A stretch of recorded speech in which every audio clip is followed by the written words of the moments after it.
정치와 사람입니다. 국회에서 이 새끼들이 승인을 안 해주면 바이든은 쪽팔려서 어떡하나, 이 워딩을 갖고 아직도 논란이 식지를 않고 있습니다. 일국의 대통령이 어떻게 저런 싸구려 멘트를 할 수 있는지도 참 아이러니하거니와 대통령실의 이에 대한 후속 대응도 참 너무 기가 막혀서 말문이 막히죠. 아무튼 저들은 사과나 유감 표명 대신에 우기기, 생떼쓰기 전략을 선택하는데요. 그런 시도 자체가 너무나도 무모한 것 같아서 이게 유지가 될까 싶었는데 역시나 이걸 또 밀어붙이니까 이게 또 양측 간의 싸움이 되고 있네요. 버젓이 영상 증거가 있는데도 오리발 내밀고 우기니까 이게 논쟁으로 이어지다니 참 아주 희한한 광경이 아닐 수 없습니다. 이건 진실 공방으로 가야 할 일이 원래부터 아니었습니다. 왜냐하면 이건 누가 거짓말을 해서 진실이 뭐냐를 따져야 할 일이 아니기 때문입니다. 거짓말이나 사기치고 하는 것은 상대방을 속이는 것이죠. 어떤 직접적인 증거가 없을 때 거짓말하고 속이거나 할 수 있는 것이죠.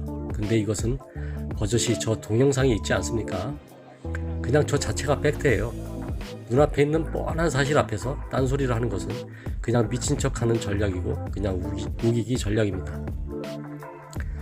그런데 이렇게 밀어붙이니까 이게 갑자기 진실공방 프레임으로 전환이 되어버리는군요. 참말로 어이가 없습니다. 예를 들어서 하늘에 떠있는 둥근 달을 보고 어떤 미친 사람이 저 달이 네모나게 생겼네 하는데 그 사람과 사실 유무를 두고 논쟁을 벌입니까? 진실공방이 되는 건가요 이게?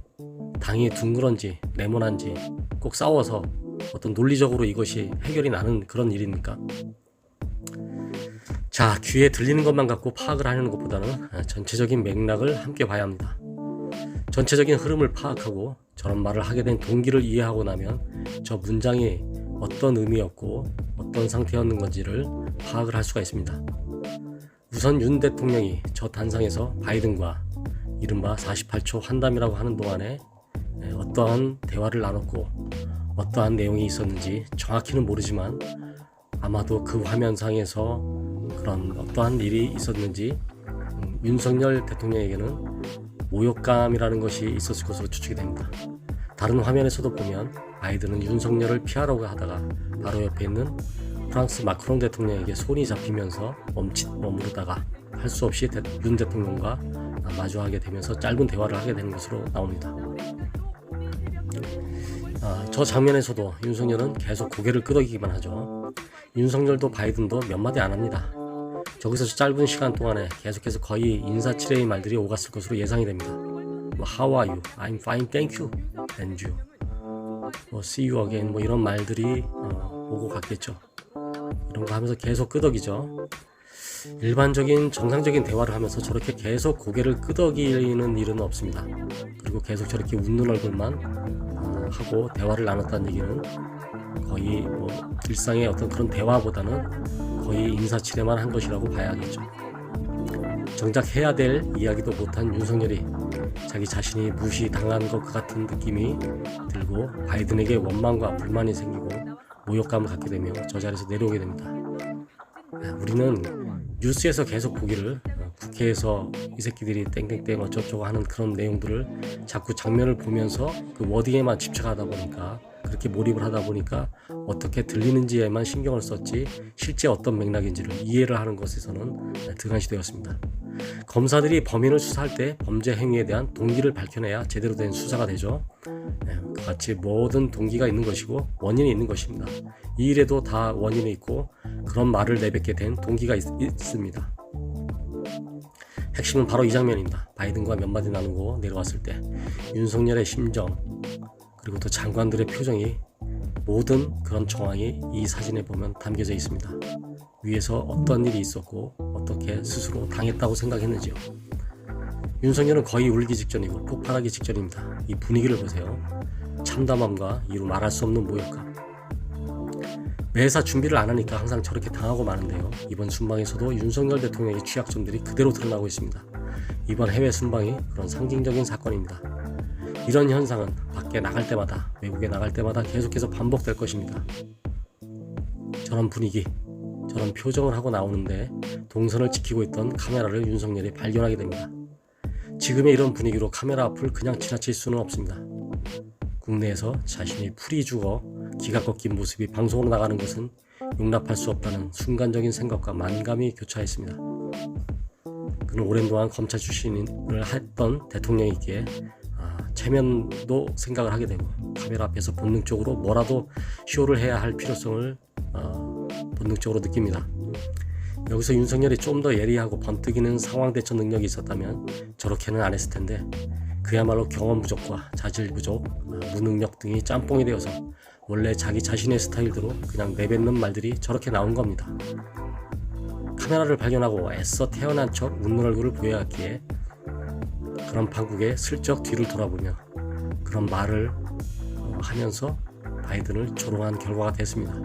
그냥 이게 다입니다. 그냥 위에서 바이든에게 당한 모욕을 내려오면서 소심하게 복수한 겁니다. 왜? 스스로 쪽팔리다고 생각을 하니까. 바이든이 쪽팔릴 거라고 말을 한 것은 이미 자기 자신의 뇌리에 좀 전부터 스스로가 쪽팔리다는 생각을 계속하면서 걸었기 때문에 그 화살을 바이든으로 돌려서 자연스럽게 입으로 나온 것입니다. 새끼들이라고 발언한 것은 그냥 그의 일상 언어이기 때문에 별 의미 없습니다.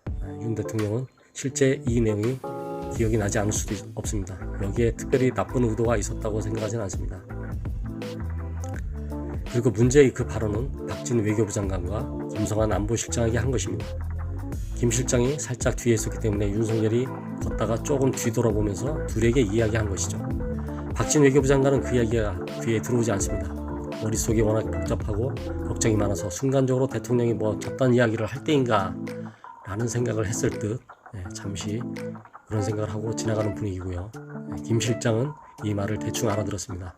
그래서 그는 영혼도 없이 알아들은 척 아주 살짝 웃습니다. 그리고 자, 여기서 윤석열이 문제의 저 발언을 할 때의 표정을 한번 보십시오. 분위기를 반전시키려는 의도로 웃는 얼굴을 하면서 돌아보는 장면이죠. 그리고 저 말을 하죠. 그래도 윤 대통령의 연기는 조금 되는 듯합니다. 갑자기 웃는 얼굴로 변신을 합니다. 그러나 웃는 얼굴에도 여러 가지 종류가 있습니다. 저 얼굴에 자기 자신이 한 말이 누구를 대상으로 하고 있는지가 정확히 담겨져 있습니다.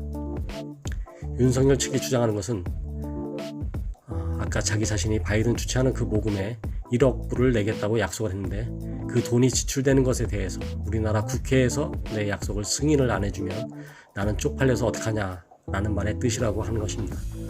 그러나 쪽팔리게 될 사람은 바이든이 아니라 윤석열 자기 자신이라고 주장을 펴는 것이죠. 그러나 사람은 어쩔 수 없이 얼굴 표정과 말의 내용은 함께 갈 수밖에 없습니다. 누구나 다 그렇습니다. 말소리가 안 들릴 때는 표정으로 읽을 수 있을 정도로 그 표정은 중요합니다. 저 얼굴의 대상이 누구인지 모른다고 할지라도 누군가를 비꼬거나 조롱하는 얼굴임에 틀림없습니다.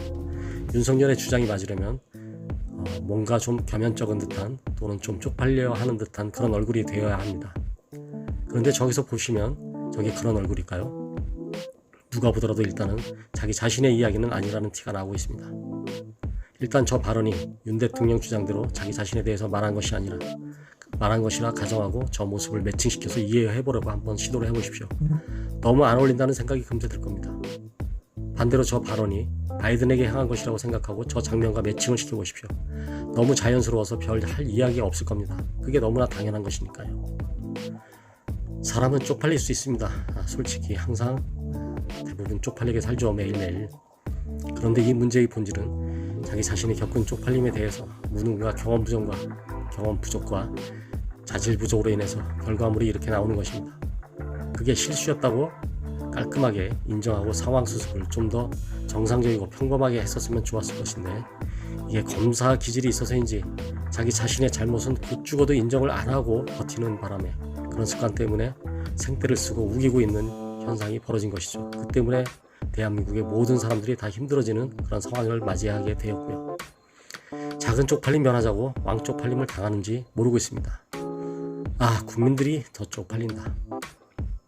정치와 사람이었습니다.